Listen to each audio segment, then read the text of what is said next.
We welcome you all for our first episode of this podcast made to teach you Indian economy. You are sure to pick up some of the information when you listen to the podcast. We are going to start our podcast by giving a brief explanation about British rule. British rule. The foundation of British Empire in India was laid by the Battle of Plassey, fought in 1757. The main purpose of British rule in India was to use Indian economy as the feeder economy for the development of British economy. They exploited natural resources of India as well as the human resources for the glory of their own country. Finally, after 200 years from British rule, India gains independence from them on 15 August 1947. Before the advent of British rule, Indian economy was characterized with the following features. Prosperous economy. India was an independent, self-reliant and prosperous economy. Agrarian economy. Agriculture was the main source of livelihood for most of the people and engaged about 2 by 3 of the total population. India was also known for its handicraft industries in the field of cotton and silk textiles, metal and precious stoneworks, etc. Handicraft products enjoyed a worldwide market due to its reputation, all fine quality of material used, and the high standards of craftsmanship. The economic condition of nation can be judged with the data of national income and per capita income. Now Chirag will explain you about agricultural sector during the pre-British period. Agricultural sector. During the pre-British period, the condition of Indian agriculture was not at all satisfactory. Nearly 85% of the country's population lived mostly in villages and derived livelihood directly or indirectly from agriculture. Even with this large proportion of population engaged in agriculture, the country was not self-sufficient in food and raw materials for industry. The most important reason for stagnation in agricultural sector was the introduction of the zamindari system by the colonial government. Under this system, profits accruing out of agricultural sector went to the zamindars in the form of lagan. The second reason was commercialization of agriculture, which implies production of crops for sale in the market rather for self-consumption. During the British rule, farmers were given higher price for producing cash crops like cotton or jute. However, this did not improve the economic condition of farmers because instead of producing food crops, they were producing cash crops which were to be ultimately used by the British industries. Thus, British rule promoted shifting of crops from food crops to cash crops. The next reason was low levels of technology, lack of irrigation facilities, and negligible use of fertilizers, which ultimately resulted in low level of productivity. The cultivator had neither the means nor any incentive to invest in agriculture. All this made it difficult to introduce modern technology, which caused a perpetually low level of productivity. The last reason for the stagnation of India's agriculture was facing scarcity of investment in terracing, flood control, and drainage.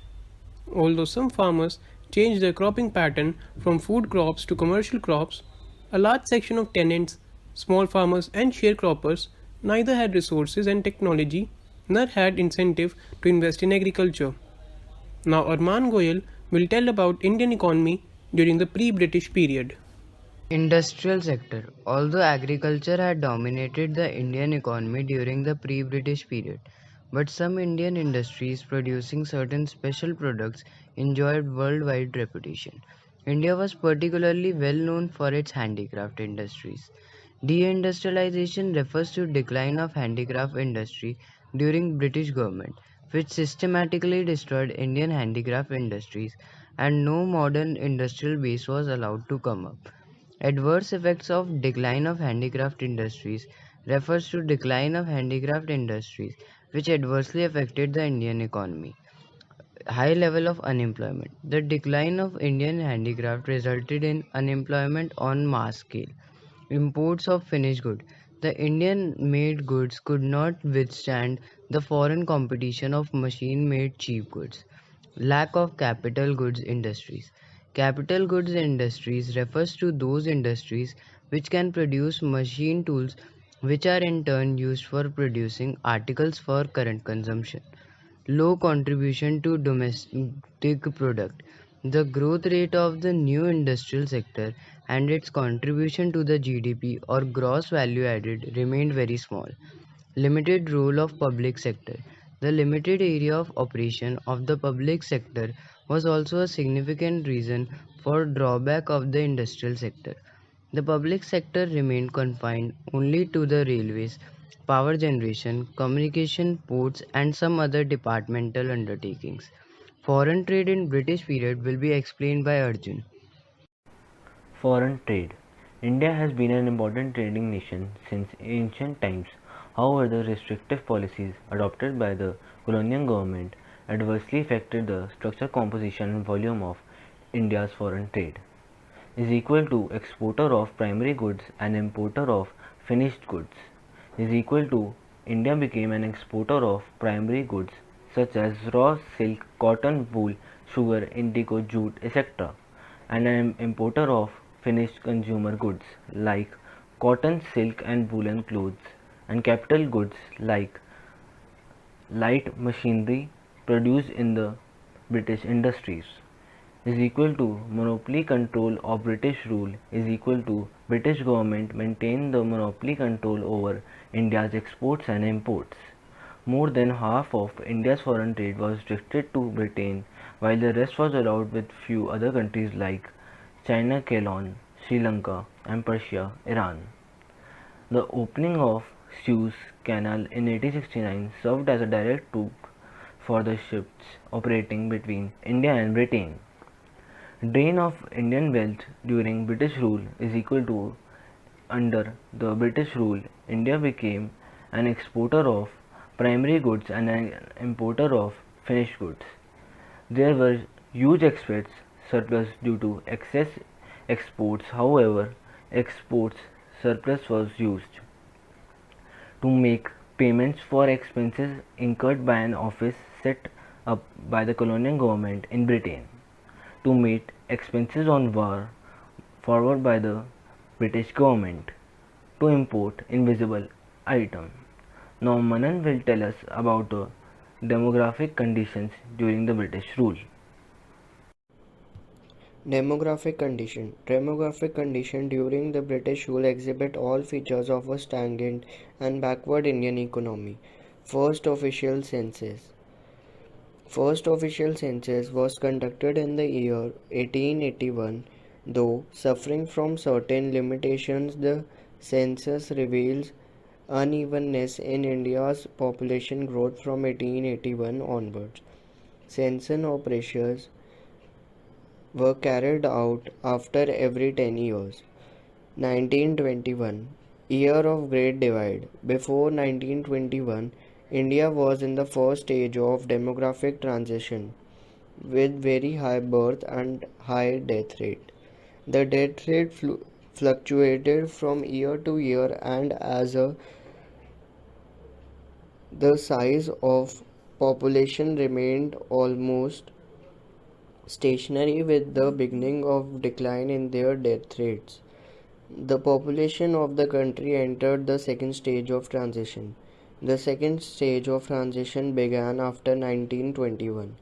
From the year 1921 onwards, India's population never declined and recorded a consistent rise.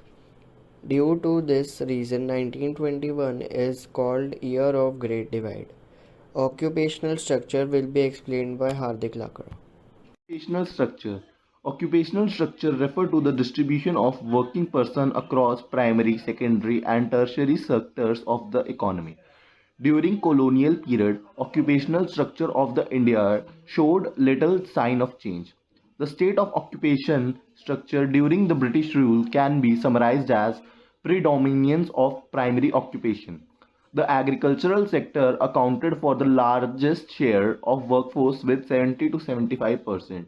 The manufacturing and service sector accounted for 10 and 15 to 20% respectively. Regional variation. Another striking aspect was the growing regional variation. The state of Tamil Nadu, Andhra Pradesh, Kerala, Karnataka, Maharashtra, and West Bengal witnessed a decline in dependence of workforce on the agricultural sector, with a commensurate increase in the manufacturing service sector. However, during the same time, there had been an increase in the share of workforce in agriculture in states such as Orissa, Rajasthan, and Punjab.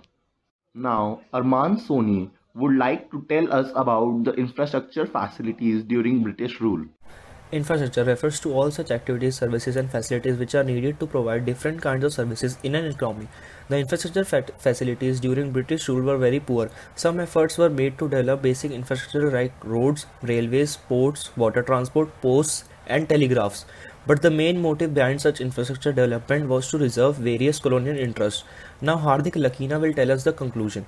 Conclusion.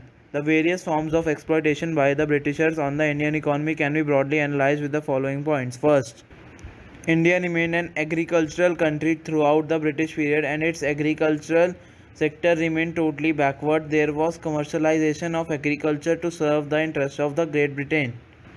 Second, British rulers never tried to modernize the prevailing industrial structure of India.